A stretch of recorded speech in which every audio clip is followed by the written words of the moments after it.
መርህ አልባውን የወቅቱን የትግራይ ፖለቲካ ፍጥጥ አድርገው የሚያሳዩ ገጸ ባህሪ ናቸው። ጀነራል ምግበይ ኃይሌ በማዕከላዊነት የጎለበተውን የህወሓት ፖለቲካ በህዝበኝነት እየተኩ የሚገኙ ሰውም ናቸው። አንዳንዶች ባህላዊ ጀነራል፣ አንዳንዶች ደግሞ ለትግራይ ቆሞ አለኝታ ይሏቸዋል። በአንድ ወቅት ክፍለ ጦር መርተው የወጉትን ሻዕቢያ አሁን ዘመን ተለውጦ ጽምዶ ብለው አብረውት ጦር እያደራጁ መሆኑ ይነገራል። በዛሬው ዝግጅታችን ከቅርብ ዓመታት ወዲህ የትግራይ ፖለቲካ ዋና ገጸ ባህሪያት ከሆኑ መልኮች መሃል አንዱን ጀነራል ምግበይ ኃይሌን በተመለከተ ያሰናዳነውን ልዩ ዝግጅት ይዘንላችሁ መጥተናል። ከወርቅ ኮንትሮባንድ እስከ መድኃኒት ነጋዴነት፣ ከትምህርት ማስረጃው ጥያቄ አክሱም ጽዮን አዝማችነት ሁሉንም ይዘነዋል። እስከ ዝግጅታችን ፍጻሜ አብራችሁን ቆዩ። ገንብቶ በማስረከብ የሚታወቀው ዳኮር ሪል ስቴት በመሃል አዲስ አበባ ጀሞ 1 ግንባታቸው 90% እንዲሁም 40% የደረሱ ቤቶችን በ10% ቅድመ ክፍያ ብቻ ለሽያጭ አቀረበ። በአንድ ወለል ላይ 3 አባወራ ብቻ በቂ የሆነ የመኪና ማቆሚያ ከሰፊ አረንጓዴ ስፍራ ጋር አቀረበላችሁ። ባለ 1 መኝታ 80 ካሬ፣ ባለ 2 መኝታ 110 ካሬ እና 118 ካሬ፣ ባለ 3 መኝታ 135 ካሬ 70/30 የባንክ ብድር አመቻችቶ ከ623 ሺህ ብር ቅድመ ክፍያ ጀምሮ የመኖሪያ ቤቶችን ለሽያጭ አቀረበ። ለበለጠ መረጃ በ0911 057674 0933 21 9065 ይደውሉ። ዳኮር ሪል ስቴት በልዩነት የተገነባ። ጀነራል ምግበይ ኃይሌ ማን ነው? በትግራይ ከሚገኙ ብሔረሰቦች አንዱ ከሆነው ኩናማ ብሔረሰብ እንደተወለዱ ይነገራል። ኩናማ ብሔረሰብ ቁጥሩ ሩብ ሚሊዮን ሲገመት በኢትዮጵያና ኤርትራ ድንበር መካከል ይኖራል። ከዚህ ነገድ የተወለዱት ጀነራል ምግበይ አባታቸው ኤርትራዊ እንደሆኑ ይነገራል። በአሁኑ የትግራይ ፖለቲካ ውስጥ መስመር ባለየው ፖለቲካዊ ህወሓትና ወታደራዊ ቲዲኤፍ እንቅስቃሴዎች እንዲሁም በቅርቡ ከኤርትራ ጋር በተጀመረው ጽምዶ የሚባል እንቅስቃሴ ውስጥ ትልቁን ጨዋታ እየተጫወቱ ያሉ ሰው ናቸው። ከ10ኛ ክፍል ትምህርታቸውን እንዳቋረጡ የሚነገርላቸው ጀነራል ምግበይ ብዙ ጥያቄ ሊያስነሳ በሚችል መልኩ ከመቀሌ ዩኒቨርሲቲ የመጀመሪያ ዲግሪያቸውን አግኝተዋል። ከ10ኛ ክፍል ትምህርቱን ያቆመ ተማሪ ዩኒቨርሲቲ ዲግሪ የሚያገኝበትን ጥበብ እስካሁን የሚያስረዳን ግን አልተገኘም። የጀነራሉ ስም እየገነነ የመጣው በኢትዮ ኤርትራ ጦርነት ወቅት እንደሆነ ይነገራል። በተለይ በባድመ ውጊያ ላይ ተሳታፊ መሆናቸው ስማቸውን እየገነቡ እንዲመጡ እንዳደረጋቸው ይገመታል።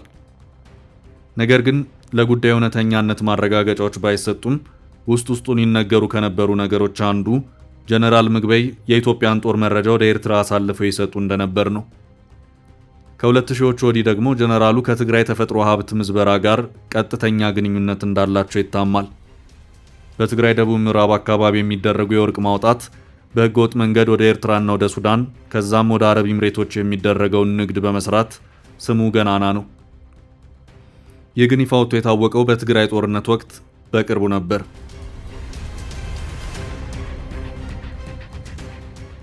የጦር ጀነራል ደሞዝ የሚከፈላቸው እኚህ ግለሰብ በአዲስ አበባ ዘነበ ወርቅ አካባቢ ባለ 6 እና 12 ፎቅ ህንፃዎች፣ በመቀሌ ደግሞ የንግድ ሱቆችና መኖሪያ ቤቶችም አሏቸው። ከዚህ በተጨማሪ በወንድም ስም በትግራይ መድኃኒት ማከፋፈል ስራ ላይ ተሰማርተውም ይገኛሉ። እንዲህ ካለው የከተማ ኢንቨስትመንት ጎን ለጎን በአዲግራት አካባቢ የከብት ማርቢያ እንዳላቸውም ይታማል። ከ2013 እስከ 2015 ድረስ በነበረው ጦርነት ላይ የቲዲኤፍን ተዋጊዎች በመሩበት ወቅት በነበረው የወታደራዊ እውቀት ችግርና ብቃት ማነስ ቁጥራቸው የበዛ የታጣቂ ቡድኖች አባላት ለህይወት መስዋዕትነትና የአካል ጉዳት መዳረጋቸውም ይነገራል። ታዲያ አሁን ይህ ሁሉ ተረስቶ በተፈጠሩ የፖለቲካ ሁኔታዎችና የሽግግር ፍትህ ባለመረጋገጡ ምክንያት ከፌዴራል መንግስት ወገን ሆነው ከተዋጉ ከትግራይም ወገን ሆነው ከተዋጉ ሰዎች መካከል ትክክለኛውን ፍትህ ሳያገኙ ሰዎች ለቀጣይ ጦርነት እያሟሟቁ ነው። ሚያዝያ 2017 ዓ.ም የፌዴራል መንግስቱ የትግራይ ጦርነት ላይ ጀነራል ምግበይን የተዋጉ ፋኖችን ዛሬ ጀነራል ምግበይ እያስታጠቁና ስምሪት እየሰጡ ነው ሲል ከሷቸው ነበር። ከዚህ በተጨማሪ ከ2000 ጀምሮ የሰሩት ነበር የተባለውን የወርቅ ኮንትሮባንድ ስራ በመስራትም ወንጅሏቸዋል። እንደ ፌዴራል መንግስቱ ውንጀላ ከሆነ ጀነራል ምግበይ ዋነኛው የትግራይን ሆድ እየማሱ ወርቅ እያወጡ ወደ ኤርትራ የሚልክ ወንጀለኛ ናቸው። ይህ ውንጀላ በዋናነት ከኤርትራዊ አባት የተወለደውን ጀነራል አንዳንድ ታሪኮች ዞረን እንድናጤን ያደርገናል። አንደኛው በኢትዮ ኤርትራ ወቅት ምንም እንኳን በባድመ ጦርነት ላይ ቢሳተፉም ከሻዕቢያ ጋር የስለላ ግንኙነት እንዳላቸው የሚነሳው ሐሳብና የወርቅ ንግድ እንቅስቃሴ ላይ ላለፉት ከ10 ዓመታት በላይ ተሳትፈዋል መባሉን ስንመለከት ጥርጣሬው ለእውነት የቀረበ ነው ያስብላል። ከአንድ የማህበራዊ ሚዲያ ቻናል ጋር በስልክ ቃለ መጠይቅ ያደረጉት ጀነራሉ ከፋኖ ጋር ምንም ግንኙነት እንደሌላቸው እወቁልኝ ብለዋል። የፌዴራሉን መንግስት ክስም ፍጹም ውሸት ሲሉ አስተባብለዋል። ደርግ ተደምስሶ የኢህአዴግ ሰራዊት ወደ ሀገር መከላከያ ሰራዊትነት ከተቀየረ ጀምሮ ለሁለት አስርት ዓመታት በሀገር መከላከያ የሰሩት ጀነራሉ በ2003 መጨረሻ ወቅቶች መከላከያን ለቀው እንደወጡ ይናገራሉ። ከዛም በኋላ በቢዝነስ ስራ ውስጥ መሰማራታቸው ይነገራል። ኢህአዴግ አዲስ አበባን ሲቆጣጠር ከነበሩት 12 ክፍለ ጦሮች አንዱን የመሩት ጀነራሉ በተለያዩ ኃላፊነቶች መስራታቸውም ይነገራል። ኦጋዴን የሚገኘውን 11ኛ ክፍለ ጦርና በኢትዮ ኤርትራ ጦርነት ደግሞ 21ኛ ክፍለ ጦርን እየመሩ መሳተፋቸው ይነሳል። 21ኛ ክፍለ ጦርን ከመምራታቸው በፊት ግን የወለታን የመስመራዊ መኮንኖች ማሰልጠኛ በዋና አዛዥነት መርተዋል። ከዛም በመቀጠል ደግሞ ጃን ሜዳ የሚገኘው የመከላከያ ስታፍ ማሰልጠኛ ሲቋቋም እሱን በመምራት ሰርተዋል። ከነኚህ ስራዎች በኋላ ደግሞ በአጠቃላይ የመከላከያ ሚኒስቴር የስልጠና መምሪያን የጀነራል ታደሰ ወረደ ምክትል ሆነው ሰርተዋል። ከዚህ በኋላ ግን የሄዱት ወደ ስታፍ ኮሌጅ እና ወደ መከላከያ የስልጠና ዘርፎች ነበር።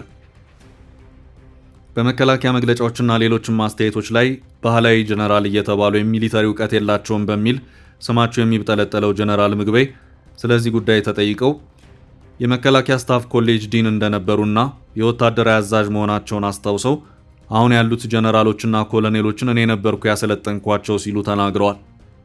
ይህን አሰለጠንኩ፣ ይህን መራሁ ብሎ መናገር ለኔ የሚመጥን አይደለም የሚሉት ጀነራሉ አካዳሚካሊም የመጀመሪያና ሁለተኛ ዲግሪ ያለኝ ሰው ነኝ ሲሉ ይደመጣሉ። ምግበይ ኃይሌ በተሰነጣጠቁ የትግራይ ፖለቲካ ውስጥ ዋነኛ ምስል እየሆኑ መጥተዋል። በተለይም ደግሞ በጌታቸው ረዳ ጊዜያዊ አስተዳደር የመጨረሻ ጊዜያት እሳቸውን ጨምሮ 3 የትግራይ ጦር አመራሮች መታገዳቸውን ተከትሎ እውቅናና ተጽዕኖአቸው ጨመረ። አቶ ጌታቸው ረዳ፣ ሜጀር ጀነራል ዮሐንስ ወልደ ጊዮርጊስ፣ ብርጋዴር ጀነራል ምግበይ ኃይለ፣ ሜጀር ጀነራል ማሾ በየነን ከስልጣን ማገዳቸው ይታወሳል።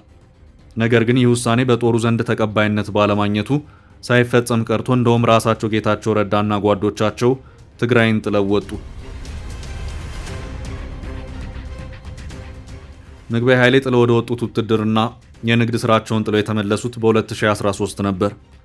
በወቅቱ የትግራይ መከላከያ ኃይል ሲቋቋምና በጀነራል ጻድቃንና ታደሰ ወረደ መመራት ሲጀምር በሁለተኛው እርከን ላይ ከነበሩት ጀነራሎች መካከል ጀነራል ምግበይ አንዱ ነበሩ።